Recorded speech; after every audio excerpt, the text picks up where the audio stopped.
In the deep, historical heart of Mexico and across the arid plains and valleys of the American Southwest, a chilling tale persists, the legend of La Llorona, the weeping woman. She is more than a simple ghost. She is the personification of unforgivable maternal sin, endless grief, and a primal, terrifying regret. Her story is a whispered warning, an eternal lament carried on the night wind, and it serves as a dark tapestry woven into the very fabric of Hispanic folklore. Her tragedy is so powerful, it is said her spirit is trapped between worlds, searching for what she carelessly destroyed. But before the white shroud and the agonizing scream, there was a woman named Maria. Maria lived in a time when beauty was a currency and pride was a delicate, dangerous shield. She was renowned in her village for her breathtaking looks. Her presence commanded attention, her movements were graceful, and her eyes held an almost regal disdain for anything common. Maria was resolute.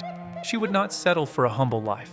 She knew her own worth and vowed to marry only a man who could amplify her standing, a nobleman, a man of power, a man of wealth.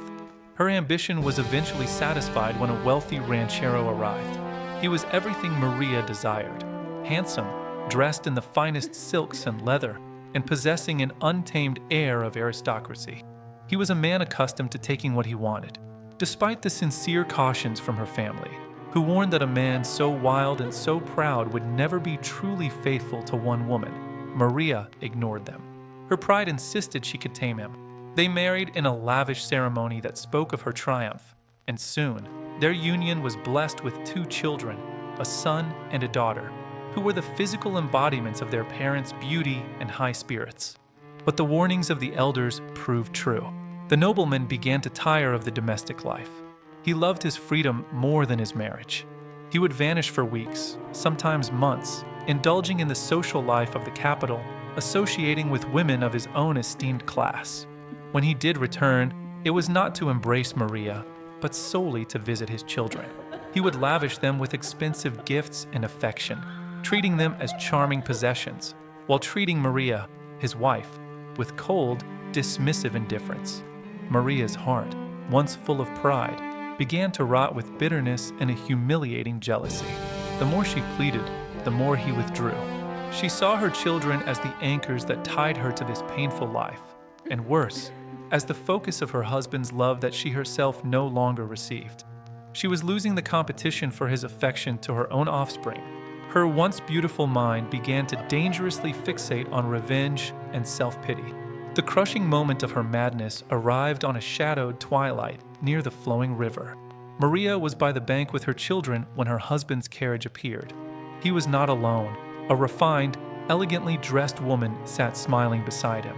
The nobleman stopped, smiled only at his son and daughter, spoke to them briefly, and without a single glance or word to Maria, he drove the carriage away with his companion.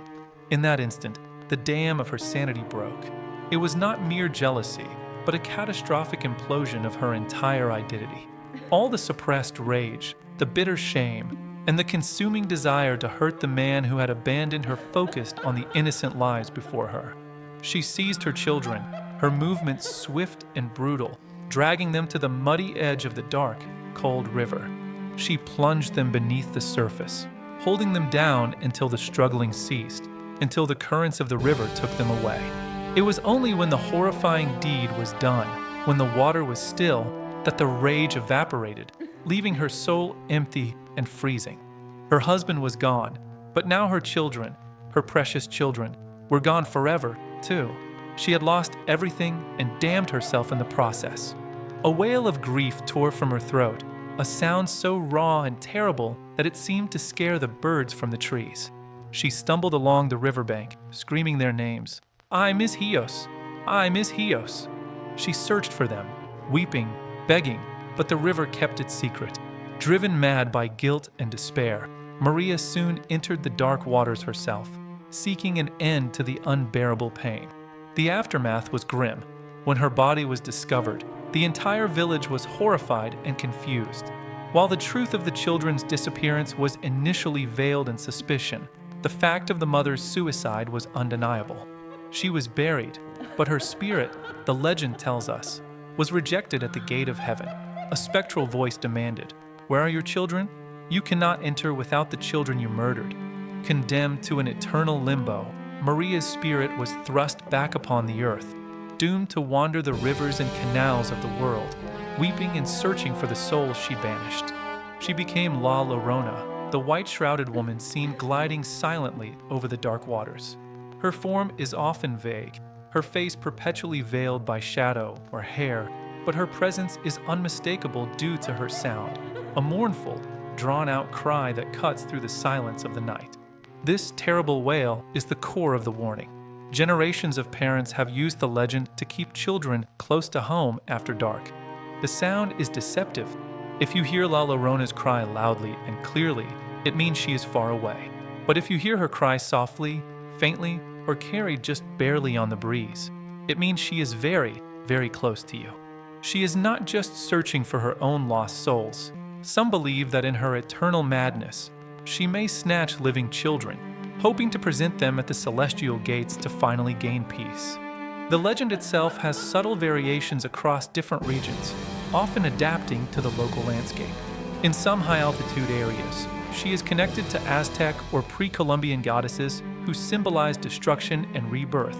In other tales, she is not the beautiful Maria, but a native woman scorned by a Spanish conquistador, reflecting the trauma of conquest and cultural conflict.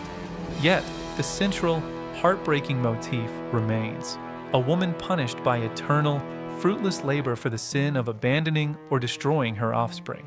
She is the sorrow that clings to the waterways, the embodiment of a mistake that can never be undone. And still, when the river runs low and the moon is hidden, the anguished cry echoes, "I, Ms. Hios."